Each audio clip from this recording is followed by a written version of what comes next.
मला वाटायचं की माझी पत्नी या जगातील सर्वात चांगली पत्नी आहे, पण तिच्या हालचाली मला कधीच समजल्या नाहीत. मी तिला समजावण्याचा खूप प्रयत्न केला, पण तरीही ती माझ्या समजण्याच्या अगदी बाहेर होती. मग मी तिच्या विरोधात एक प्लॅनिंग केलं, जेणेकरून मी तिचं सत्य जाणून घेऊ शकेन. आणि जेव्हा ते सत्य माझ्यासमोर आलं, तेव्हा माझ्या पायाखालची जमीनच सरकली. माझं नाव अमोल आहे. मी दिल्लीचा राहणारा आहे. मी या जगात अगदी एकटा होतो. माझं कोणीच नव्हतं. आणि आता माझ्या लग्नाचं वय झालं होतं. माझं वय इतकं जास्त नव्हतं. मी फक्त 31 वर्षाचा होतो. जेव्हा मी 25 वर्षाचा होतो तेव्हा माझ्या वडिलांचं निधन झालं होतं आणि तेव्हापासून मी एकटाच राहत आहे. मी एकटा राहायचो आणि खरं सांगू तर तो एकटेपणा मला आतून हळूहळू संपवत होता. बाहेरून माझं आयुष्य अगदी ठीक वाटायचं. मी वेळेवर उठायचो, तयार होऊन ऑफिसला जायचो, तिथे पूर्ण दिवस काम करायचो, लोकांशी हसून बोलायचो आणि संध्याकाळी परत आपल्या फ्लॅटमध्ये यायचो. पण जसा दरवाजा उघडून आत पाऊल टाकायचो, मला असं वाटायचं की जणू मी एखाद्या ओसाड जागी आलो आहे. घरात सगळं काही होतं. चांगलं फर्निचर होतं, टी व्ही होता, फ्रीज होतं, गरजेचं सामान होतं, आरामाची गादी होती. पण घरात माणसाची ऊब नव्हती. कोणी माझं वाट पाहणारं नव्हतं. कोणी विचारणारं नव्हतं की दिवस कसा गेला. कोणी पाणी द्यायला सुद्धा नव्हतं. कोणी हसणारं, बोलणारं, चालणारंही नव्हतं. मी कित्येकदा फक्त आवाज ऐकण्यासाठी टी व्ही लावून द्यायचो. कधी मोबाईलवर गाणी लावून द्यायचो, जेणेकरून खोली थोडी जिवंत वाटेल. सुट्टीचे दिवस तर अजूनही कठीण असायचे. सकाळी उशिरापर्यंत झोपून राहायचो. मग उठून विचार करायचो की आजचा पूर्ण दिवस कसा कटणार. लोक आपल्या कुटुंबासोबत फिरायला जायचे, मित्रांसोबत बाहेर जायचे आणि मी खिडकीपाशी बसून खाली रस्त्यांवर लोकांना येताना जाताना पाहत राहायचो. माझे काही मित्र होते जे मला नेहमी लग्न करण्यासाठी सांगत राहायचे. बोलायचे की माणूस किती का कमवतो, कितीही मजबूत का असेना, जर घरात परतल्यावर कोणी आपलं मिळालं नाही तर आयुष्य अपूर्ण वाटतं. मी प्रत्येक वेळी हसून ती गोष्ट टाळून द्यायचो. सांगायचो की अजून वेळ नाही आहे, अजून काम खूप आहे, अजून जबाबदारी आहे. पण खरं हे होतं की मी घाबरायचो. मला वाटायचं की जर चुकीचा माणूस माझ्या आयुष्यात आला तर जी थोडीफार शांतता आहे तीही संपून जाईल. पण मित्र लोक माझं ऐकणारे नव्हते. ते थट्टाही करायचे, सांगायचे की तू एकटाच म्हातारा होशील. एके दिवशी माझ्या सर्वात जवळच्या मित्राने सांगितलं की त्याच्या पत्नीची एक लांबची बहीण आहे. ती खूपच चांगली मुलगी आहे, साधी आहे, घर सांभाळणं तिला माहीत आहे, त्यांचं कुटुंब चांगलं आहे. त्याने सांगितलं की एकदा बघून घे, जर आवडली नाही तर नकार देऊन टाक. मी आधी नकार दिला, पण मग विचार केला की बघण्यात काय जातं आणि मी तयार झालो. ज्या दिवशी मी तिला बघायला गेलो त्या दिवशी माझ्या मनात एक वेगळीच धडधड होती. मी जास्त तयार होऊन सुद्धा गेलो नव्हतो, कारण मला देखावा अजिबात आवडत नव्हता. आम्ही लोक त्यांच्या घरी पोहोचलो, जिथे सगळे लोक खूप चांगल्या प्रकारे भेटले. वातावरण स्वच्छ आणि साधं होतं. थोड्या वेळानंतर ती खोलीत आली. तिचं नाव सायली होतं. जसं मी तिला पाहिलं, मी काही क्षणांसाठी गप्पच झालो. ती दिसायला खूप सुंदर होती. तिचा चेहरा खूप स्वच्छ होता. डोळे मोठे आणि शांत होते. वर्ण उजळलेला होता. शरीर सडपातळ आणि नाजूक होतं. तिच्या चालण्यातही एक साधेपणा दिसत होता. तिने मान झुकवून नमस्ते केलं आणि हळूच बसली. तिच्या चेहऱ्यावर लाज दिसत होती, पण बनावटपणा नव्हता. तिचा आवाज खूप हळू होता, पण स्पष्ट होता. जेव्हा तिला काही विचारलं जायचं तेव्हा ती विचार करून उत्तर द्यायची. मी तिला पाहतच होतो आणि मनातल्या मनात विचार करत होतो की ही मुलगी बाकी लोकांसारखी नाही आहे. तिच्यात शांतता होती. तिच्या चेहऱ्यावर घराची जडणघडण स्पष्ट दिसत होती. जेव्हा सगळे लोक बोलत होते तेव्हा मी गप्प होतो. पण आतून मानून चुकलो होतो की जर लग्न करायचं असेल तर अशाच मुलीशी करायला हवं. नंतर माझ्या मित्राने बाहेर येऊन मला विचारलं की कशी वाटली. मी फक्त इतकंच म्हणालो की ठीक आहे. पण तो माझ्या डोळ्यांतून समजून गेला की ती मला आवडली आहे. काहीच दिवसात गोष्ट पक्की झाली. घरच्यांनी तारीख ठरवली आणि लवकरच माझं लग्न झालं. लग्न खूप साधेपणाने झालं, पण खूप आनंदाने झालं. आपली माणसं होती, हसू होतं, आशीर्वाद होते, गोंगाटा होता, आनंदाचं वातावरण होतं. ज्या दिवशी ती नवरी बनून माझ्यासमोर बसली होती, मी फक्त तिला पाहतच राहिलो होतो. लाल शालूत ती खूपच सुंदर दिसत होती. तिच्या चेहऱ्यावर पदराची हलकी सावली दिसत होती. हातावर मेहंदी होती आणि डोळ्यात लाज दिसत होती. मला पहिल्यांदा वाटलं की कदाचित आता माझं आयुष्य बदलणार आहे.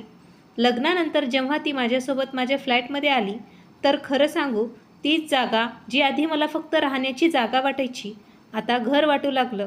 आधी जिथे शांतता असायची, आता तिथे भांड्यांचा आवाज येऊ लागला. स्वयंपाकघरातून सुवास येऊ लागला. खोलीत कोणाच्या तरी चालण्याचा आवाज येऊ लागला. आधी मी ऑफिसहून परतायचो तर फक्त कुलूप उघडायचो. आता दरवाजा उघडताच असं वाटायचं की कोणीतरी माझी वाट पाहते. सायलीच्या येण्यानंतर माझ्या आयुष्यात खरंच बहार आली होती. मी सकाळी उठायचो तर ती माझ्या आधी उठलेली असायची. अंघोळ करून तयार झालेली असायची.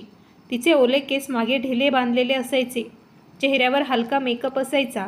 खोलीत संपूर्ण अत्तर आणि तिच्या केसांचा सुगंध दरवळलेला असायचा. ती जेव्हा स्वयंपाकघरात जायची तेव्हा बांगड्यांचा हलका आवाज यायचा आणि मला ते सर्व चांगलं वाटायचं. जरी मी कधी बोलून दाखवत नव्हतो, तिला नटण्या मुरडण्याची खूप आवड होती. ती रोज वेगवेगळे कपडे घालायची. कधी हलकी लिपस्टिक लावायची, कधी डोळ्यात काजळ लावायची, कधी केस नवीन पद्धतीने बनवायची. मी जाणतो की खूप पुरुष आपल्या बायकोला म्हणतात तयार होत जा, हे घाल ते घाल, पण माझा स्वभाव वेगळा होता. मला नेहमी साधेपणाच आवडायचा. मला वाटायचं की स्त्री आपल्या सामान्य रूपात सर्वात जास्त चांगली दिसते. जास्त बनावटपणाशिवाय, देखाव्याशिवाय. पण मी माझा विचार कधीच तिच्यावर लादला नाही. मी कधीच म्हटलं नाही की मेकअप करू नकोस, ना कधी आवडलं. मला वाटायचं की प्रत्येक माणसाला आपल्या आवडीने जगण्याचा हक्क आहे. जर तिला नटण्यामुळे आनंद मिळतोय तर तेही गरजेचंच आहे. ती अनेकदा आरशासमोर बसायची आणि तयार होऊन मला विचारायची की कशी दिसते मी. मी जास्त स्तुती करणारा माणूस नव्हतो, म्हणून फक्त म्हणून द्यायचो की चांगली दिसतेस. ती रागावून म्हणायची बस इतकंच, मग स्वतःच हसायची. ती जेवणही खूप चांगलं बनवायची. आधी मी बाहेरचं जेवण खाऊन खूप कंटाळलो होतो. आता घरी येताच गरम पोळी मिळायची, वरण आमटीचा वास मिळायचा, भाजी मिळायची. ती विचारायची की आज काय खाणार. मला हा प्रश्न खूप आपला वाटायचा, कारण आधी कोणीही माझ्याकडे इतक्या प्रेमाने काही विचारलंच नव्हतं. मी सांगून द्यायचो की जे बनवशील ते चांगलंच असेल, तर ती हसून द्यायची. मी रोज ऑफिसला जायचो, पण आता लवकर घरी परतण्याचं माझं मन करायचं. आधी काम संपल्यानंतरही बाहेरच मी फिरत राहायचो, मित्रांसोबत बसून राहायचो. पण आता घड्याळ पाहत राहायचो की कधी सुट्टी होईल आणि कधी मी घरी जाईन. मला माहीत होतं की आता कोणीतरी माझी वाट पाहत आहे. संध्याकाळी मी घरी यायचो तर ती दरवाजा उघडायची. कधी हाताला पीठ लागलेलं असायचं, कधी कपाळावर घाम असायचा, कधी केस सुटलेले असायचे, पण ती प्रत्येक रूपात चांगलीच वाटायची. ती विचारायची की खूप थकले आहात का. मी म्हणायचो की नाही. मग ती चहा बनवायची आणि माझ्यासमोर बसून जायची. आपल्या दिवसभराच्या छोट्या छोट्या गोष्टी सांगायची. शेजारीन काय बोलून गेली, बाजारात काय पाहिलं, कोणती गोष्ट आवडली, कोणाशी बोलणं झालं.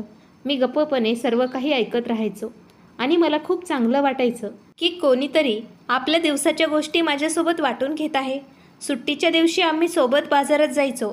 कधी चित्रपट बघायचो, कधी बाहेर जेवायला जायचो, कधी बसल्या जागी गप्पा मारायचो. मी आधी चिडचिडा असायचो, आता हसू लागलो होतो. आधी सुट्टी ओझं वाटायची, आता तिची प्रतीक्षा असायची. मी कधी कधी तिला काम करताना शांतपणे पाहत राहायचो आणि विचार करायचो की ही मुलगी माझ्या आयुष्यात आली नसती तर कदाचित मी अजूनही एकटा राहिलो असतो. मला खरंच वाटायचं जणू वाळलेल्या झाडावर पुन्हा पानं आली आहेत, जणू बंद खोलीची खिडकी उघडली गेली आहे, जणू एखाद्या ओसाड घरात दिवा लागला आहे. सायली माझ्या आयुष्याची सर्वात सुंदर सवय बनली होती. मी आता माझ्या भविष्याबद्दल विचार करू लागलो होतो. मी विचार करायचो की थोडे पैसे साठवू, चांगलं घर घेऊ, तिच्यासाठी गाडी घेऊ, तिला सुखी ठेवू, तिला कधी दुःख देऊ नये. मी पहिल्यांदा कोणासाठी तरी जबाबदारी अनुभवत होतो आणि हा अनुभव चांगला होता. त्यावेळेपर्यंत मला असंच वाटत होतं की आयुष्य आता योग्य मार्गावर आलं आहे. जो रिकामपणा वर्षांपासून माझ्या आत होता तो भरून निघाला आहे. जी उदासी माझ्या चेहऱ्यावर राहायची ती संपली आहे. मी खरंच आनंदी होतो, खूप आनंदी. आणि माझ्या त्या आनंदाचं सर्वात मोठं कारण सायली होती. मला काय माहीत होतं की आयुष्य नेहमी सरळ मार्गावर चालत नाही आणि प्रत्येक हास्यामागे कधीकधी असे काही रहस्यसुद्धा लपलेले असतात ज्याचा अंदाज माणसाला खूप उशिरा येतो. पण त्या वेळापर्यंत माझी दुनिया खूप सुंदर होती आणि मी त्यालाच माझं खरं आयुष्य मानून बसलो होतो. एक दिवसाची गोष्ट आहे. मी सकाळी चहा पित होतो आणि ती नेहमीप्रमाणे आरशासमोर उभी राहून तयार होत होती.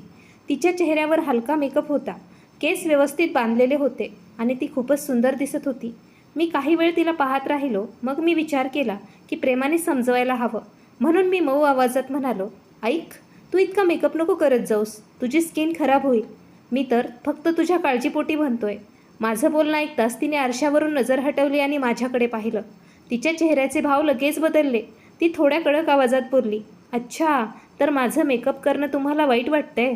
तुम्हाला असं वाटतंय का तुमचे पैसे या गोष्टीवर खर्च होऊ नयेत? जर अशा गोष्टी असेल तर तुम्ही काळजी करू नका. मी तुमच्या पैशातून काहीही घेणार नाही. मी माझ्यासाठी स्वतः खरेदी करून घेईन. तिचं बोलणं ऐकून मी थोडं घाबरलो, कारण माझ्या बोलण्याचा अर्थ अजिबात तसा नव्हता. मी लगेच म्हणालो की अरे नाही नाही, तू चुकीचं समजतेस. मी पैशाबद्दल बोलत नाही आहे. माझं जे काही आहे ते तुझंच तर आहे. मी फक्त तुझ्यासाठी म्हणतोय.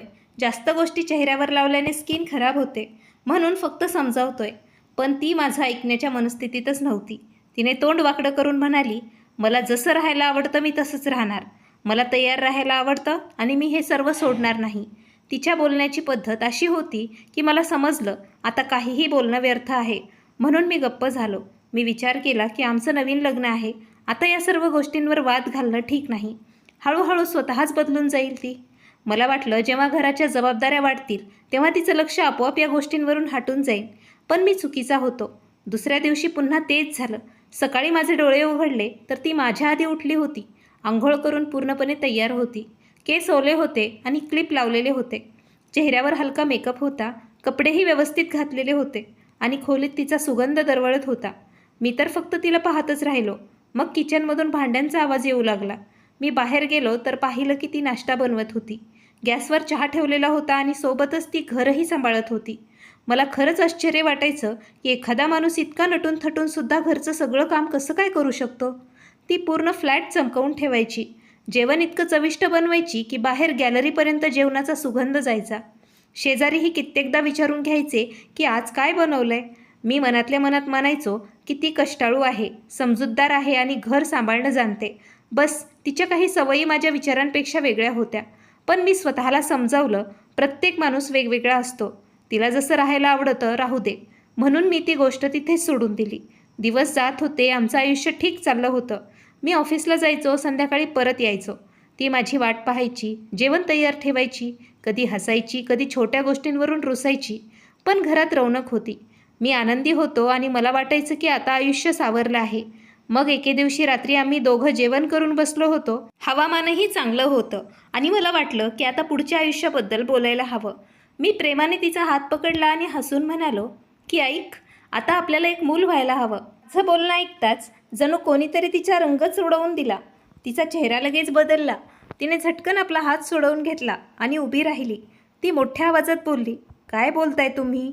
आता आपल्या लग्नाला किती वेळ झालाय आणि तुम्ही आत्तापासून मुलाबद्दल बोलायला लागलात? मी थोडं सावरून म्हणालो, यात चुकीचं काय आहे? मी तर फक्त विचार करत होतो की आता जर एक मूल झालं तर 2-3 वर्षांनी दुसरं होऊन जाईल. घरही पूर्ण वाटेल आणि मुलंही सोबत मोठी होतील. तिने माझं बोलणं पूर्ण होण्याआधीच माझं बोलणं थांबवत ती बोलली की तुम्ही वेडे झाले आहात का? मला मुलं अजिबात आवडत नाहीत आणि जर कधी आपल्याला मुलं झाले तरी फक्त एकच मुलं असेल. मी तिचं बोलणं ऐकून थक्क झालो. मला वाटलं कदाचित ती थट्टा करते, म्हणून मी हलक्या सुरात म्हणालो, अच्छा, जर मुलगा झाला नाही आणि मुलगीच झाली तर? तिने लगेच रागाने माझ्याकडे पाहिलं आणि बोलली, अच्छा, तर तुम्हीही त्याच लोकांपैकी एक आहात जे मुलगा आणि मुलीमध्ये फरक करतात? तुम्हाला मुलगा हवा आहे का? मी तिचं बोलणं ऐकून अस्वस्थ झालो, कारण माझा बोलण्याचा अर्थ तसा नव्हता. मी लवकरच म्हणालो की नाही, तू मला चुकीचं समजतेस. मी तसा माणूस नाही आहे. मी तर फक्त म्हणत होतो की जर आपल्याला एक मुलगा आणि एक मुलगी असेल तर घर किती चांगलं वाटेल. दोन्ही मुलं सोबत खेळतील, घरात रौनक राहील. पण तिने मान हलवून सांगितलं की नाही, मला मुलं आवडत नाहीत आणि जर कधी आपल्याला मुलं झाले तर फक्त एकच मुलगा असेल. मग मुलगा असो वा मुलगी, मला त्याने काही फरक पडत नाही. पण आता तर मी याबद्दल बोलायलाही इच्छित नाही. तिच्या आवाजात स्पष्ट नाराजी दिसत होती. इतकं बोलून ती खोलीच्या बाहेर निघून गेली आणि मी तिथेच बसून राहिलो. माझ्या हाताची बोटं आताही तशीच जुळलेली होती जसा मी तिच्याशी प्रेमाने बोलत होतो. खोलीत अचानक शांतता पसरली. मला समजत नव्हतं की मी असं काय बोललो ज्यामुळे ती इतकी नाराज झाली. मी तर फक्त आपल्या कुटुंबाबद्दल विचार करत होतो. मला मुलांवर नेहमीच प्रेम होतं. मला वाटायचं की घरात हसू असावं, गोंधळ असावा, छोट्या छोट्या पावलांचा आवाज असावा. पण तिच्या मनात काहीतरी वेगळंच चाललं होतं. मी बराच वेळ तिथेच बसून विचार करत राहिलो की कदाचित तिचा स्वतःचाही काही विचार असेल. कदाचित अजून ती तयार नसेल. कदाचित तिला भीती वाटत असेल. कदाचित तिला तिचं स्वातंत्र्य घालवायचं नसेल. मी स्वतःला समजवू लागलो, पण मनाच्या आत एक हलकीशी उदासी उतरली होती. त्या रात्री ती उशिरा खोलीत आली आणि काही न बोलता आपल्या बाजूला झोपी गेली. मी सुद्धा काही बोललो नाही. मला समजलं होतं की या गोष्टी आत्ता काढणं ठीक नाही, पण त्या दिवशी पहिल्यांदा मला जाणीव झाली की आम्ही दोघं सोबत राहतो नक्की, पण आमचे विचार खूप वेगळे आहेत. मी छताकडे पाहत राहिलो आणि विचार करत राहिलो की लग्न म्हणजे फक्त एका घरात राहणं नव्हे, दोन मनं एकसारखी असणंही गरजेची असतं. आणि कदाचित आपल्याला आता एकमेकांना समजून घेणं बाकी होतं. लग्नाच्या सुरुवातीच्या दिवसात सगळं काही ठीक वाटत होतं, पण हळूहळू मला जाणीव होऊ लागली की तिच्या स्वभावात बदल होतोय. आधी ती हसून बोलायची, प्रत्येक कामं आनंदाने करायची, घरात नम्रता असायची, पण आता तिच्या बोलण्याची पद्धत बदलू लागली होती. तिच्या आवाजात आपुलकी कमी आणि स्वार्थच जास्त येऊ लागला होता. मला समजत नव्हतं की अचानक हे सर्व कसं होऊ लागलं. एके दिवशी मी ऑफिसहून परतलो तर ती कपडे बाजूला करत होती आणि मोठ्या सामान्यपणे बोलली, ऐका, ज्या दिवशी मी घरात कपडे धुवेल त्या दिवशी जेवण बाहेरून येईल, कारण कपडे धुवून मी दमते आणि माझ्याकडून मग स्वयंपाक होत नाही. तिने ही गोष्ट अशी मला सांगितली जणू निर्णय आधीच झाला आहे आणि मला फक्त ऐकवला जाते. मी काही क्षण तिच्याकडे आश्चर्याने पाहत राहिलो. माझ्या मनात आलं की तिला सांगावं की घरची कामं तर प्रत्येक घरात होतात आणि लोक सगळी सांभाळतातही, पण मी भांडणं टाळण्यासाठी काहीच बोललो नाही. मी विचार केला की चला, काही हरकत नाही, जर खरंच दमली असेल तर बाहेरून जेवण मागवून घेऊ. गोष्ट इथेच संपायला हवी होती, पण तसं झालं नाही. काही दिवसांनी पुन्हा तिने नवीन नियम ऐकवला. त्या दिवशी ती चहा पिताना बोलली, मी विचार केला आहे की आठवड्यातून एक दिवस जेवण बाहेरून येईल. या घरात आपण दोघंच तर आहोत, रोज रोज इतकं काय बनवायचं, आणि तसंही मला बाहेरचं जेवण आवडतं. तिच्या आवाजात विचारण्यासारखं काहीच नव्हतं, थेट निर्णय होता. मी गप्प बसून राहिलो. तिने माझ्याकडे पाहिलंही नाही, जणू माझ्या मताशी तिला काही गरजच नव्हती. मला आतून वेगळं वाटलं, कारण घर आम्हा दोघांचं होतं, खर्च आम्हा दोघांच्या आयुष्याचा भाग होता, पण निर्णय फक्त तीच घेत होती. मी तरीही गप्प राहिलो, कारण मला घरात शांती हवी होती. हळूहळू मला जाणीव झाली की ती प्रत्येक गोष्ट अशाच प्रकारे बोलू लागली होती, जसं आदेश देत असावी, जणू या घरात तिचं शेवटचं बोलणं असावं आणि मला फक्त मान्य करायचं आहे. मग काही दिवसानंतर तिने अजून एक गोष्ट सांगितली, ज्याने मला खरंच विचार करायला भाग पाडलं. ती बोलली, आतापासून जेव्हा माझं मन करेल तेव्हा जेवण मी बनवेल, कारण आपण घरात फक्त 2 लोक आहोत आणि 2 लोकांसाठी रोज रोज जेवण बनवणं मला वेळ वाया घालवण्यासारखं वाटतंय. तिचं बोलणं ऐकून मी सुन्न झालो. मी हळूच म्हणालो की ही कशी गोष्ट आहे, जेवण तर रोजचीच गरज आहे. जर तुला नसेल बनवायचं तर मी मदत करेल किंवा काही दुसरा मार्ग काढूया. पण तिने माझं बोलणं मध्येच थांबवलं आणि बोलली की मला वाद घालायचा नाही, जे सांगितलं तेच होईल. मी काही क्षण शांत राहिलो. मला पहिल्यांदा वाटलं की गोष्ट फक्त जेवणाचीच नाही आहे, गोष्ट विचारांची आहे. तिला घर चालवणं जबाबदारी नाही, ओझं वाटू लागलं होतं आणि माझं बोलणं ऐकणं तिला गरजेचं वाटत नव्हतं. घराचे खर्चही आता वाढत चालले होते. बाहेरचं जेवण स्वस्त येत नव्हतं, रोज नवीन सामान येत होतं. तिच्या आवडीच्या गोष्टी येत होत्या, पण त्या गोष्टींना तिला काहीच फरक पडत नव्हता. जर मी कधी खर्चाकडे इशाराही केला तर ती लगेच सांगायची की तुम्ही पैशाचा हिशोब नको देत जाऊ, मला गरिबीत किंवा तंगीमध्ये जगायला आवडत नाही. मी हे ऐकून गप्प व्हायचो, कारण मी कंजूस नव्हतो, फक्त जपून चालू इच्छित होतो. पण तिला प्रत्येक समजूतदारपणा अडवणूक वाटायची. मग एके दिवशी तिने घरात अजून एक नियम बनवला. ती किचनमध्ये उभी होती आणि कडक आवाजात काहीतरी बोलली. तिचं बोलणं ऐकून मी गोंधळलो. मी विचारलं, आरोचं पाणी म्हणजे काय म्हणायचं आहे तुला? तिने चिडून सांगितलं की म्हणजे मी जे म्हणते तेच समज, जास्त प्रश्न नको विचारत जाऊस. मी चकित झालो. कधी ती एका गोष्टीवर अडून राहायची, कधी एखाद्या गोष्टीवर नवीन नियम बनवून द्यायची, कधी म्हणायची हे करू नका, कधी म्हणायची ते असंच होईल. तिचं वागणं दिवसेंदिवस कठोर होत चाललं होतं. आधी जी मुलगी हसायची, आता ती प्रत्येक गोष्टीवर ताणली जायची. आधी जी प्रेमाने समजवायची, आता ती आदेश द्यायची. मी अनेकदा प्रेमाने समजवण्याचा तिला प्रयत्नही केला. मी म्हणायचो की बघ, आपण आरामात बोलू शकतो, जे ठीक वाटेल मिळून ठरवूया. पण ती माझं बोलणं ऐकणं मान्यच करत नव्हती. मी बोलायला सुरुवात करायचो आणि ती चेहरा फिरवून घ्यायची किंवा सांगायची की मला तुम्ही लेक्चर देऊ नका, मला माहीत आहे मला काय करायचं आहे. तिची प्रत्येक गोष्ट दगडावरची काळी रेघ बनत चालली होती आणि घराचं वातावरण आता बदलत चाललं होतं. मी ऑफिसहून परत यायचो तर शांततेऐवजी तणाव जाणवू लागला होता. दरवाजा उघडताच मनात यायचं, आज माहीत नाही कोणता नवीन नियम ऐकायला भेटेल, कोणत्या गोष्टीवर वाद होईल, कोणत्या गोष्टीवर ती नाराज होईल. मी आपल्याच घरात जपून जपून चालू लागलो होतो. बोलण्याआधी विचार करायचे की कुठेतरी तिला वाईट वाटू नये. विचारण्याआधी घाबरायचो की कुठेतरी भांडण सुरू होऊ नये. हे तेच घर होतं जिथे कधी परतण्याची घाई मला असायची. आता तेच घर मला अनोळखी वाटू लागलं होतं. ती आपल्या मनातील प्रत्येक गोष्ट करायची. कधी तासनतास फोनवर असायची, कधी न सांगता बाहेरूनच जेवण मागवायची, कधी घरचं सामान बदलून द्यायची, कधी माझं ठेवलेलं सामान इकडे तिकडे करून टाकायची. आणि जर मी काही बोललो तर उत्तर मिळायचं की हे घर फक्त तुमचं नाही आहे, माझंही आहे. गोष्ट बरोबर होती, पण पद्धत चुकीची होती. घर बरोबरीनेच चालतं, एकमेकांना भांडून नाही. मला वाटायचं की तिने आपल्या आवडीने राहावं, आनंदी राहावं, पण माझंही काही स्थान असावं, माझ्या बोलण्याचीही काही किंमत असावी. पण तिला जणू माझी गरज फक्त खर्च भागवणे इथपर्यंतच होती. माझी मतं तिच्या नजरेत महत्त्वहीन झाली होती. मी हळूहळू गप्प राहू लागलो होतो, कारण प्रत्येक गोष्टीचा अंत भांडणात व्हायचा. पण आतून मी तुटू लागलो होतो. माणूस बाहेरचा थकवा सहन करून घेतो, पण जेव्हा घरी येऊन त्याला आपुलकी मिळत नाही तेव्हा तो रिकामा होऊ लागतो. माझ्यासोबतही तेच होत होतं. मी तिच्यासमोर बसून राहायचो, पण आम्हा दोघांमधील अंतर वाढत चाललं होतं. मी तिला पाहायचो आणि विचार करायचो, हीच ती मुलगी आहे जिच्या येण्याने या प्लॉटला घर पण आलं होतं. आणि आज त्याच घरात मी स्वतःला पाहुण्यापेक्षाही कमी समजत होतो. मला समजत नव्हतं की तिला काय झालंय, किंवा कदाचित मीच तिला कधी समजू शकलो नव्हतो. हळूहळू वेळ जात होता आणि आमच्या लग्नाला 7-8 महिने झाले होते. वरून पाहणाऱ्यांना सगळं काही ठीक वाटायचं. घर होतं, नोकरी होती, दैनंदिन आयुष्य चाललं होतं. कोणतंही मोठं भांडणही नव्हतं. पण आतून घरात एक विचित्र शांतता बसली होती.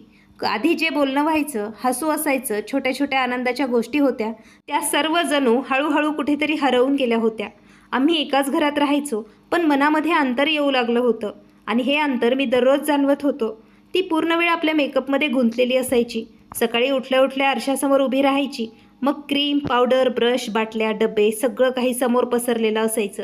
खोलीत प्रत्येक वेळी तिच्या मेकअपचा सुगंध असायचा. सुरुवातीला मला ते सुगंध चांगला वाटायचं की घरात रौनक आहे. माझं नवीन लग्न आहे, त्यामुळे नटणं मुरडणं स्वाभाविक आहे. पण आता तेच सुगंध मला जड वाटू लागला होता. जणू तो फक्त सुगंध नव्हता, तर आमच्यातील अंतराची आठवण होती. तो सुवास खोलीत प्रत्येक वेळी असायचा आणि मला चीड येऊ लागायची. कधी कधी तर असं वाटायचं जणू तो डोक्यावर चढतोय. मी फक्त ऑफिसहून थकून यायचो. वाटायचं खोलीत शांतता मिळावी. पण आता येताच तो उग्र सुगंध आणि आरशासमोर उभी असलेली तीच सावली दिसायची. मी तिला पाहायचो आणि विचार करायचो, हिला स्वतःशिवाय दुसरं काही दिसत नाही का? रात्रीसुद्धा ती मेकअप उतरवून झोपत नव्हती. मला ही गोष्ट सर्वात विचित्र वाटायची. झोपण्यापूर्वी सुद्धा चेहरा चमकलेला असायचा, ओठ नटलेले, केस नीट केलेले, आणि सकाळी डोळे उघडताच ती पुन्हा उठून तेच सगळं सुरू करायची. मला कित्येकदा असं वाटायचं जणू मी तिचा खरा चेहरा कधी पाहिलाच नाही. मला तिचा चेहरा पाहायचा होता, रंगरूपाशिवाय, सजावटीशिवाय, जसा तो खरंच आहे. पण मला नेहमी फक्त एक नटलेला चेहराच दिसायचा. मी कधी मनातले मनात विचार करायचो, ती स्वतःपासून लपते की माझ्यापासून लपते? खोलीत खिडकी होती, ज्यातून सकाळी हवा यायची, ऊन यायचं, बाहेरचं आकाश दिसायचं. मला उघडी खोली आवडायची. मी कित्येकदा खिडकी उघडून द्यायचो, जेणेकरून ताजी हवा आत येईल, खोली हलकी वाटेल. पण जसं ती बघायची, लगेच जाऊन बंद करायची आणि सांगायची की बाहेरची घाण आत येईल आणि मी आत्ताच सफाई केली आहे, घरात धूळ भरेल, मग मला पुन्हा काम करावं लागेल.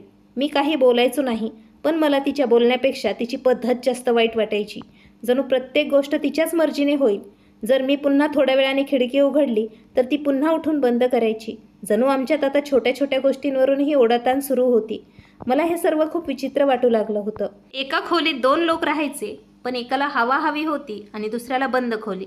एकाला साधेपणा हवा होता आणि दुसऱ्याला सजावट. एकाला आपुलकी हवी होती आणि दुसऱ्याला फक्त आपल्या सवयी.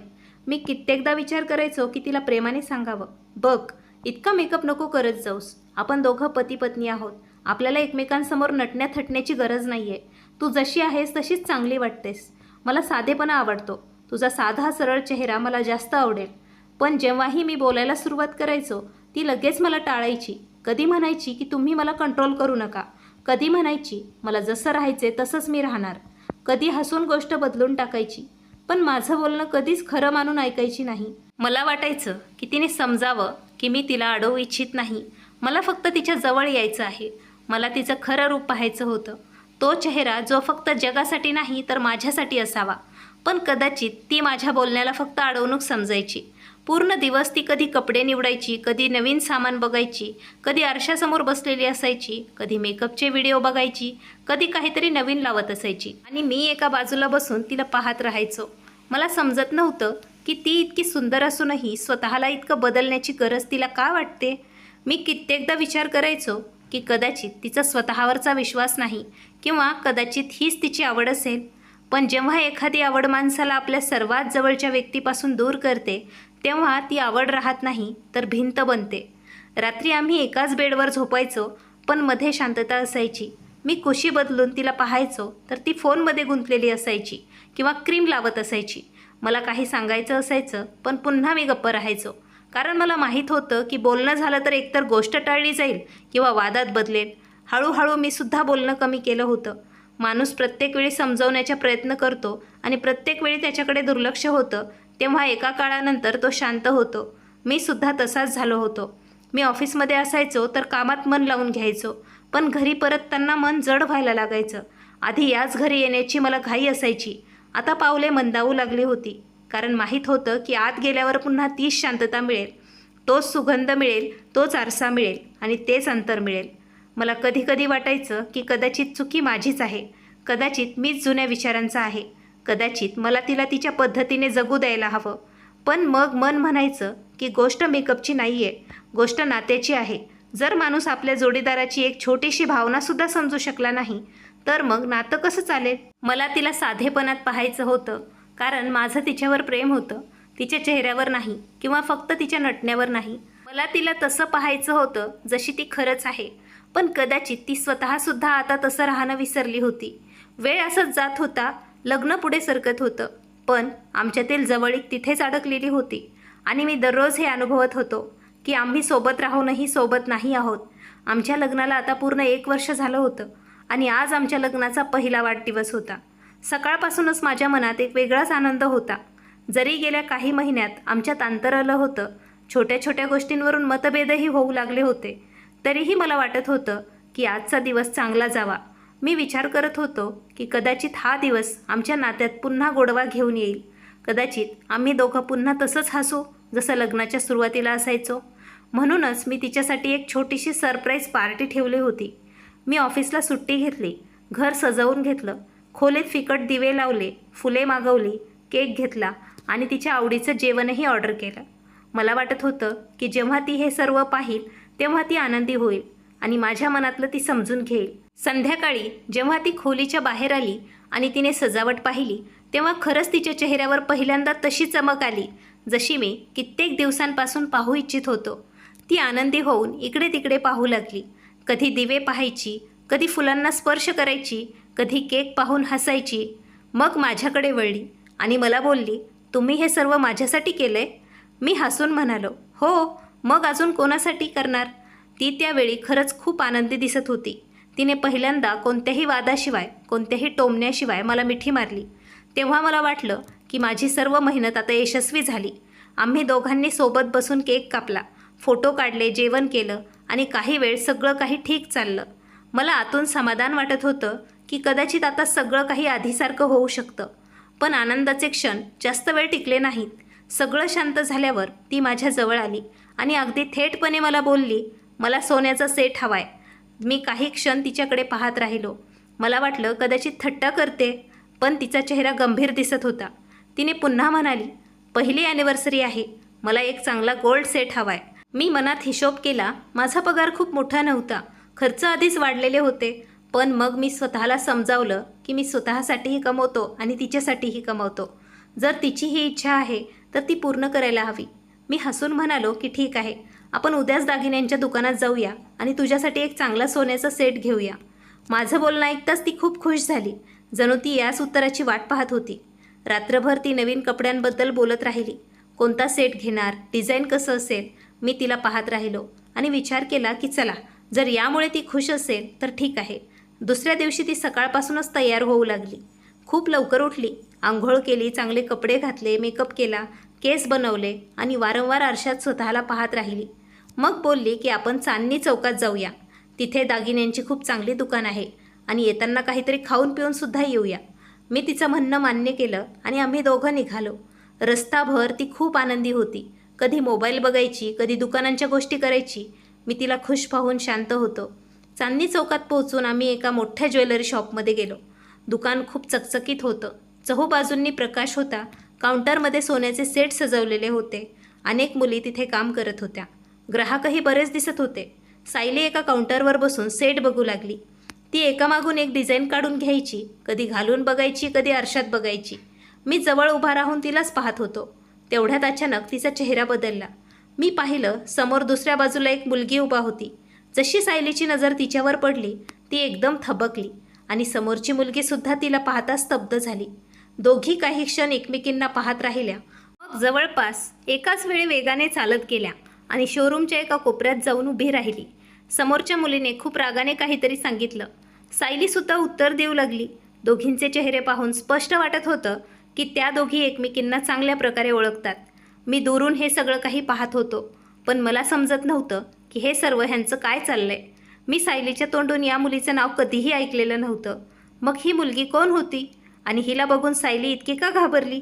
काही क्षणात सायली परत माझ्याकडे आली, पण तिचा रंग पूर्ण उडालेला होता. चेहरा पिवळा पडला होता.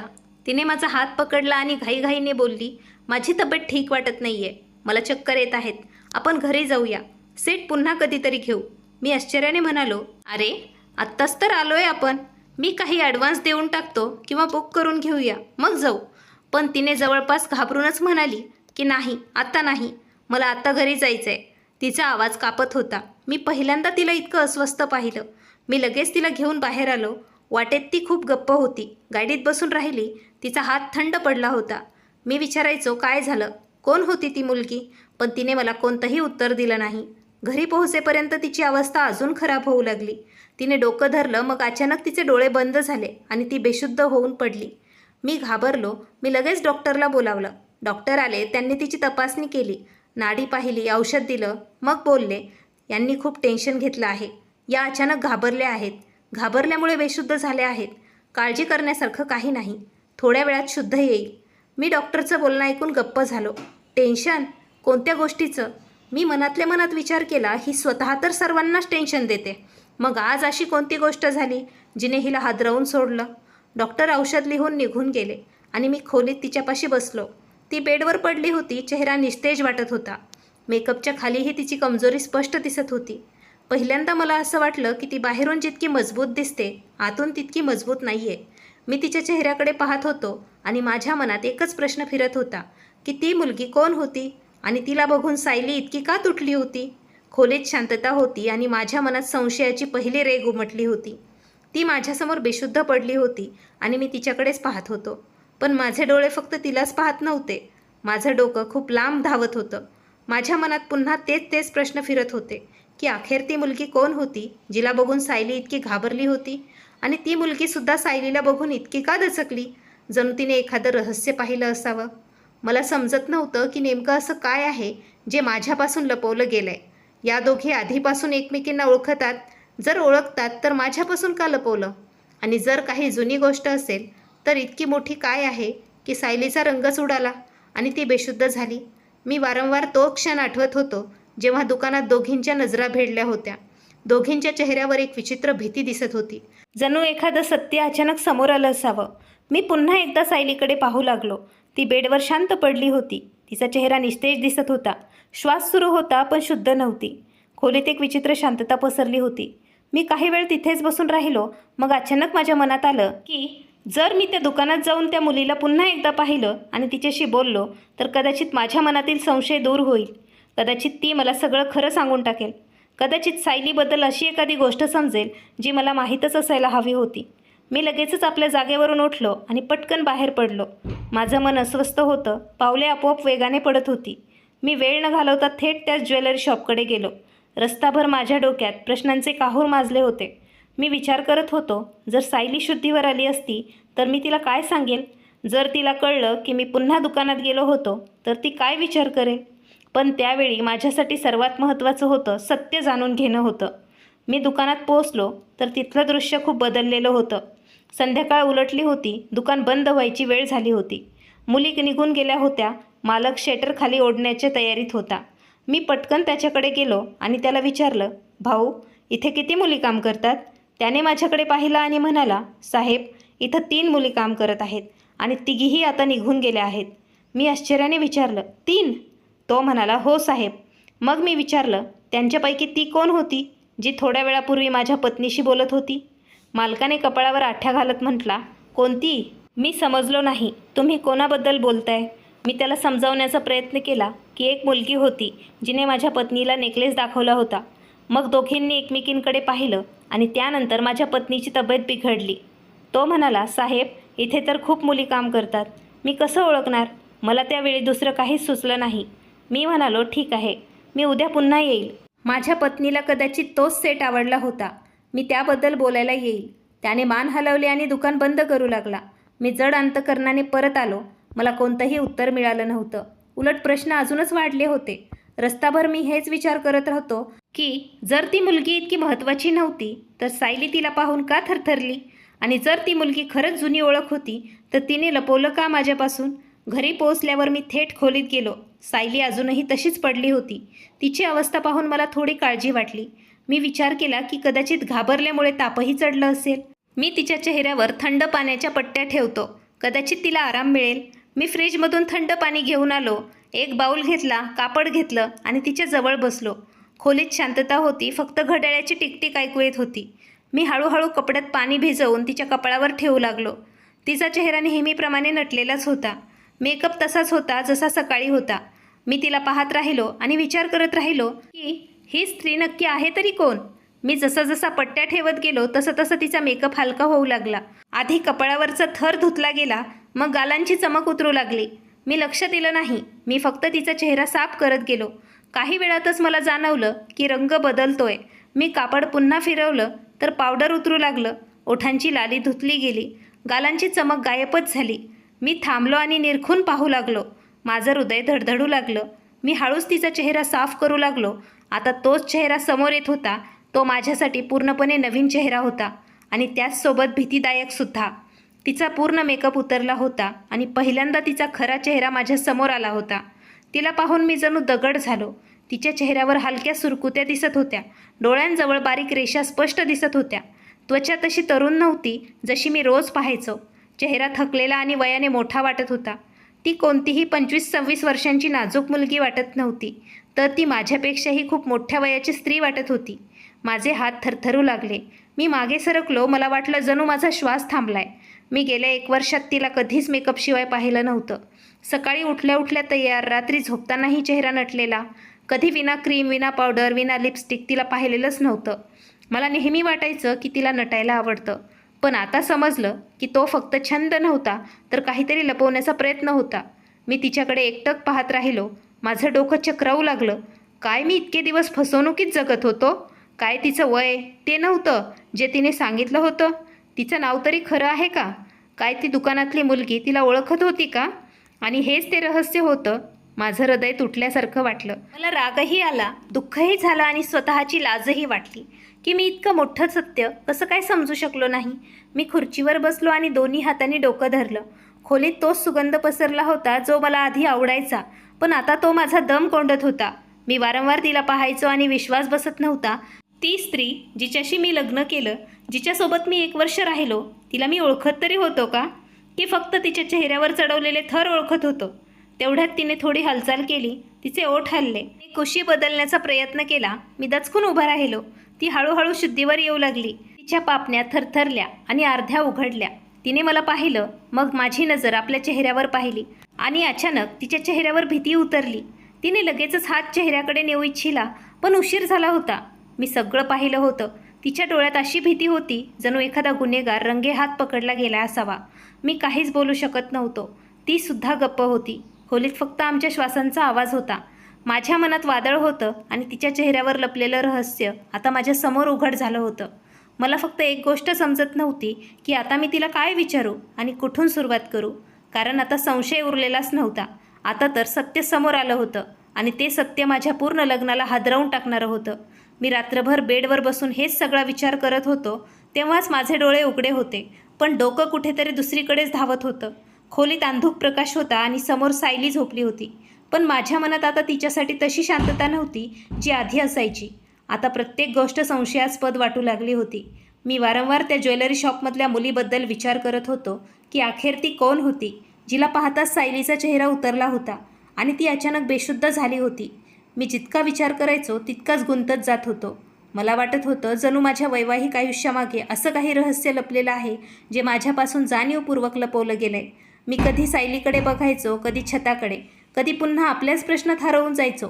मला कधी डोळा लागला हे मलाच कळलं नाही.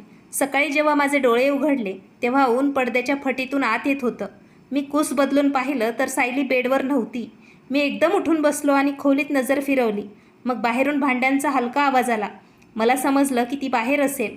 मग मी गुपचूप उठलो आणि बाहेर निघून गेलो. काही वेळानंतर मी नाश्ता आणण्यासाठी खाली गेलो आणि बाहेरून नाश्ता पॅक करून परतलो.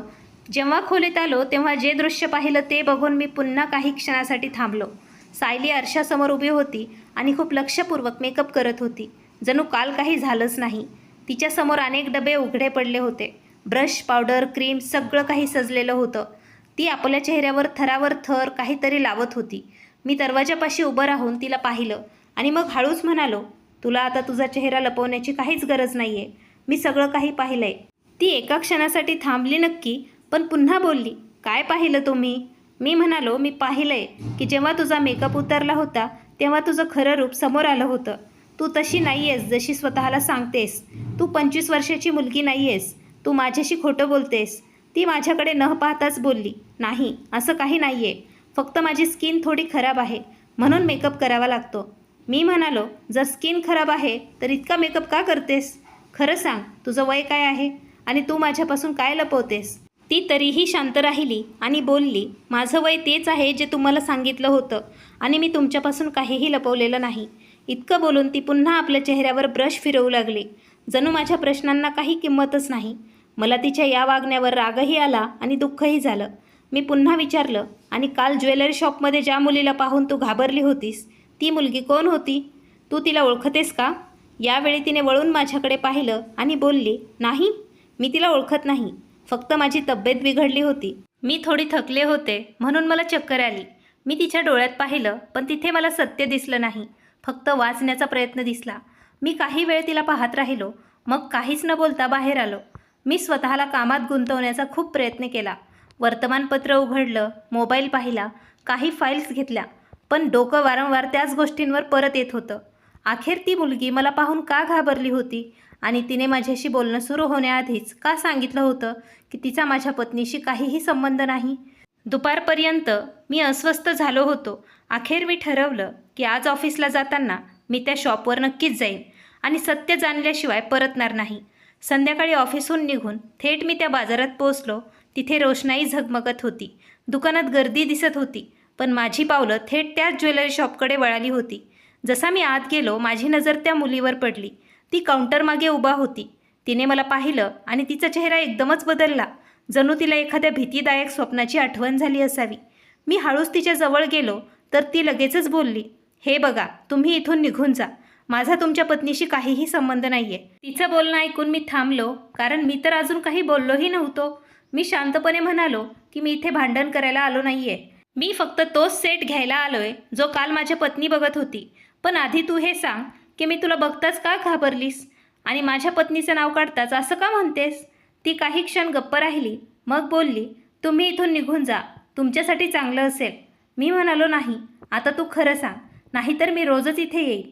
तिने इकडे तिकडे पाहिलं. मग मला दुकानाच्या एका कोपऱ्यात घेऊन गेली जिथे थोडी शांतता होती. तिचे डोळे भरून आले होते. तिने हळू आवाजात सांगितलं, जर तुम्हाला सत्य समजलं तर खूप लोकांचं आयुष्य उद्ध्वस्त होईल. मी म्हणालो, माझं आयुष्य आधीच गुंतलंय, आता सत्य जाणणं गरजेचं आहे. तिने थरथरत्या आवाजात म्हटलं, जी तुमची पत्नी आहे ती माझी सख्खी आई आहे. तिचं बोलणं ऐकून मला असं वाटलं जणू कोणीतरी माझ्या कानात मोठा स्फोट केलाय. मी काही क्षण तिच्याकडे पाहतच राहिलो. मला वाटलं कदाचित मी चुकीचं ऐकलंय. मी म्हणालो, काय काय म्हणालीस तू? तिने डोळे पुसत म्हणाली, हो, ती माझी आई आहे, माझी खरी आई. तिचं लग्न खूप कमी वयात झालं होतं. आमचे वडील खूप वाईट माणूस होते. ते दारू प्यायचे, आईला मारायचे, घरात रोज भांडणं व्हायची. आम्ही खूप लहान होतो पण सगळं बघायचो. मग एके दिवशी वडिलांचा मृत्यू झाला. आम्हाला वाटलं आता ही आम्हाला सांभाळेल, पण काही काळानंतर ती आम्हाला सोडून निघून गेली. मला आणि माझ्या 2 लहान भावंडांना एकटं सोडून ती निघून गेली. मी त्यावेळी खूप लहान होते, पण त्या दिवसानंतर मी मुलगी राहिले नाही. मी त्यांना खूप शोधलं, नातेवाईकांना विचारलं, गल्लोगल्लीत शोधलं, पण त्या कधीच मला मिळाल्या नाहीत. मी लहान भावंडांना सांभाळण्यासाठी काम करायला सुरुवात केली. घरोघरी जाऊन भांडी घासली. मग इथे नोकरी मिळाली. तेव्हापासून मी इथेच काम करते. काल जेव्हा त्या तुमच्यासोबत इथे आल्या आणि मी त्यांना पाहिलं, तेव्हा मी ओळखलं. कारण आईचा चेहरा जरी बदलला असला तरी डोळे बदलत नाहीत. मी सुन्न उभा होतो. माझा श्वास जड झाला होता. मी विचारही करू शकत नव्हतो की ज्या स्त्रीला मी आपली नवीन नवरी समजून घरी आणलं, ती कोणाची तरी आई आहे आणि माझ्यापासून तिचं वय लपवून माझ्यासोबत ती राहते. मी थरथरत्या आवाजात विचारलं, जर ती तुझी आई आहे तर तिने स्वतःला तरुण मुलगी का सांगितलं? तिने एका कडवट हास्यासोबत म्हणाली, कारण त्यांना नेहमी नवीन आयुष्य हवं होतं. त्या प्रत्येक वेळी जुनं सत्य सोडून देतात. त्यांनी आम्हाला सोडलं, मग आपलं नाव बदललं, वय बदललं, चेहरा बदलला आणि कदाचित आयुष्यही बदलून टाकलं. मला अजूनही काहीच समजत नव्हतं. माझ्या पायाखालची जमीन सरकली होती. दुकानातील प्रकाश मला धुसर वाटू लागला होता. आवाज दुरून येत असल्यासारखे मला वाटत होते. मी भिंतीचा आधार घेतला आणि फक्त इतकंच म्हणालो, काय तुझ्याकडे याचा काही पुरावा आहे का? तिने आपल्या बॅगेतून एक जुना फोटो काढला. त्यात तोच चेहरा होता, फक्त मेकअपशिवाय आणि वयाच्या खुणांसह. आणि तिच्यासोबत 3 लहान मुलं उभी होती. माझी बोटं थरथरू लागली. आता मला समजलं होतं की काल तिला बघून सायली का घाबरली होती. कारण तिचा भूतकाळ अचानक तिच्यासमोर उभा राहिला होता आणि मी तिथे उभा होतो, पूर्णपणे तुटलेला, हैराण आणि आतून हादरलेला. मला असं वाटत होतं जणू माझ्या पायाखालची जमीन सरकली आहे. मी काही क्षण तिथेच उभा राहिलो. मग मी हळूच आपला फोन काढला आणि त्या मुलीकडे, अनुजाकडे सरसावला. मी तिला म्हणालो, बघ, तू आज जे सत्य सांगितलं आहेस त्यासाठी हिंमत लागते. तू खूप मोठं ओझं एकटीने पेललं आहेस. जर कधीही तुला किंवा तुझ्या भावंडांना कोणत्याही गोष्टीची गरज पडली, मग ती पैशांची असो, शिक्षणाची असो, उपचाराची किंवा कशाचीही आधाराची असो, तर कोणताही विचार न करता मला कॉल कर. हा माझा नंबर आहे. तिने थरथरत्या हाताने माझा नंबर सेव्ह केला. तिच्या डोळ्यात आश्चर्यही होतं आणि थकवासुद्धा. मी पुन्हा तिला विचारलं, तुझं नाव काय आहे? ती हळूच म्हणाली, माझं नाव अनुजा आहे. मी तिच्याकडे निरखून पाहिलं. ती वयाने अजून खूप लहान होती, पण चेहऱ्यावर जबाबदाऱ्यांच्या रेषा स्पष्ट दिसत होत्या. असं वाटत होतं जणू तिने आपल्या वयापेक्षा कित्येक पटीने जास्त आयुष्य पाहून घेतले. मला तिची खूप दया आली आणि तिच्याबद्दल आदरही वाटला. कारण इतक्या लहान वयात ती आपल्या भावंडांसाठी काम करत होती आणि सगळं काही सोसत होती. मी तिथून काहीही न बोलता बाहेर पडलो. रस्ताभर माझ्या डोक्याला फक्त एकच विचार फिरत होता, एखादी आई आपल्या मुलांना सोडून कशी काय जाऊ शकते? घरी पोहोचताच मी दरवाजा उघडला. सायली आत बसली होती, नेहमीप्रमाणे नटलेली. पण आज तिच्या चेहऱ्याचा मेकअपही मला ढोंग वाटत होता. मी तिला समोर बसायला सांगितलं. माझा आवाज ऐकून ती थोडी घाबरली. मी तिच्यासमोर खुर्चीवर बसलो आणि काही वेळ तिच्याकडे एकटक पाहत राहिलो. मग मी शांत पण जड आवाजात तिला म्हणालो, आज मी त्या ज्वेलरी शॉपमध्ये गेलो होतो आणि तिथे माझी भेट अनुजाशी झाली. हे नाव ऐकताच तिचा चेहरा पांढरा झाला. मी समजलो की सत्य तिच्या आत आधीच थरथरत आहे. मी म्हणालो, आता खोटं बोलण्याचा तू प्रयत्न करू नकोस. मला सगळं काही माहीत झालंय. ती मुलगी तुझी मुलगी आहे आणि तुला अजून 2 लहान मुलंही आहेत, ज्यांना तू वर्षांपूर्वी सोडून निघून गेली होतीस. सायली खूप रडू लागली आणि रडतच बोलली, ऐका माझं बोलणं. मी मजबूर होते. मी म्हणालो, मजबूर होतीस की स्वार्थी होतीस? मला तुझ्या या गोष्टी कोणत्याही त्रास देणार नाहीत की तू आधी विवाहित होतीस. मला या गोष्टींचाही कोणताही आक्षेप नाही की तू तुझं वय माझ्यापासून लपवलंस. पण मी ही गोष्ट कधीच माफ करू शकत नाही की तू तुझ्या 3 मुलांना एकटं मरण्यासाठी सोडून दिलंस. तू एक आई असूनही इतकी पाषाण हृदयी कशी काय असू शकतेस? तुला एकदाही त्यांचा विचार आला नाही? तुला कल्पना तरी आहे का आज तुझी मुलं कोणत्या परिस्थितीत जगत आहेत? मोठी मुलगी नोकरी करून लहान भावंडांचं पोट भरते आणि तू इथे मेकअप आणि खोटं आयुष्य जगत होतीस. ती माझ्या पायापाशी बसली आणि रडतच म्हणाली, मला माफ करा. माझ्याकडून चूक झाली. मी घाबरले होते, मी तुटले होते. मला काहीच समजलं नाही. मी म्हणालो, नाही सायली, चूक ती असते जी न कळत होते. तू जे केलंस ते निर्णय होता आणि अत्यंत स्वार्थी निर्णय होता. जो माणूस आपल्या मुलांचा होऊ शकत नाही तो कोणाचाच होऊ शकत नाही. मला तुझ्यासोबत आता एक क्षणही राहायचं नाही आहे. मला तुझ्याकडून घटस्फोट हवाय. ती ढसाढसा रडू लागली, पण माझ्या मनात आता कोणतीही दया उरली नव्हती. मी तिथे आपल्या वकिलाला फोन केला आणि सांगितलं, लगेचच घरी या, महत्त्वाचं काम आहे. काही वेळानंतर वकील आले. सर्व कागदपत्र तयार झाली. मी कोणताही विचार न करता स्वाक्षरी केली. सायली थरथरत होती, पण शेवटी तिलाही स्वाक्षरी करावी लागली. मला वाटलं असतं तर मी तिला वेळ देऊ शकलो असतो, पण माझ्या मनात आता तिच्यासाठी काहीच उरलं नव्हतं. कागदपत्र पूर्ण झाल्यावर मी तिचं सामान पॅक करून घेतलं आणि तिला स्पष्ट सांगितलं, आता या घरातून तू निघून जा. जाता जाता तिने एकदा माझ्याकडे पाहिलं. कदाचित तिला आशा होती की मी तिला थांबवेन, पण मी शांत उभा राहिलो. ती निघून गेली आणि दरवाजा बंद झाला. घरात पुन्हा एकदा शांतता पसरली. मी पुन्हा एकदा एकटा झालो, पण यावेळी एकटेपणा आधीसारखा नव्हता. यावेळी माझ्या मनात वेदनाही होती आणि रागही. कित्येक दिवस तर मला नीट झोपही लागली नाही. वारंवार त्या मुलाचे चेहरे आठवत राहायचे, विशेषतः अनुजाचा चेहरा, जिचे कोणतेही तक्रार न करता सगळं काही तिने सोसलं होतं. अखेर मी ठरवलं की जे झालं ते बदलता येत नाही, पण पुढे काहीतरी चांगलं केलं जाऊ शकतं. मी पुन्हा अनुजाला भेटलो. मी तिच्याशी खूप वेळ बोललो. तिच्या लहान भावंडांनाही भेटलो. दोन्ही मुलं खूप निरागस होती, घाबरलेली होती, पण समजूतदारही होती. मी काही लोकांशी बोललो आणि त्यांना एक चांगला आश्रमात शिफ्ट केलं, जिथे शिक्षण, राहणे, खाणे या सर्वांची सोय होती. दोन्ही लहान मुलं तिथेच राहू लागली आणि शाळेत जाऊ लागली. अनुजा म्हणाली की ती तिची नोकरी चालू ठेवेल, कारण तिला स्वतःच्या पायांवर उभं राहायचं आहे. मी तिची नोकरी सोडवली नाही, पण तिच्या राहण्याची सोय तिथेच करून दिली, जेणेकरून तिला सुरक्षित जागा मिळेल. मी जितकं करू शकत होतो तितकं केलं. त्यांची फी भरली, कपडे दिले, पुस्तकं मिळवून दिली आणि वेळोवेळी जाऊन त्यांना भेटत राहिलो. जेव्हा जेव्हा मी तिथे जातो, दोन्ही लहान मुलं धावत माझ्याकडे येतात आणि अनुजा हसून मला पाणी देते. तेव्हा मला वाटतं कदाचित आयुष्य पूर्णपणे वाईट नसतं, काहीतरी चांगलं अजूनही उरलेलं असतं. मी कधीकधी विचार करतो की एखादा माणूस इतका स्वार्थी कसं काय असू शकतो की त्याला आपल्या मुलांची सुद्धा काळजी वाटू नये. मग समजतं की जगात काही लोक फक्त स्वतःवर प्रेम करतात, त्यांना नात्यांशी काही घेणं देणं नसतं.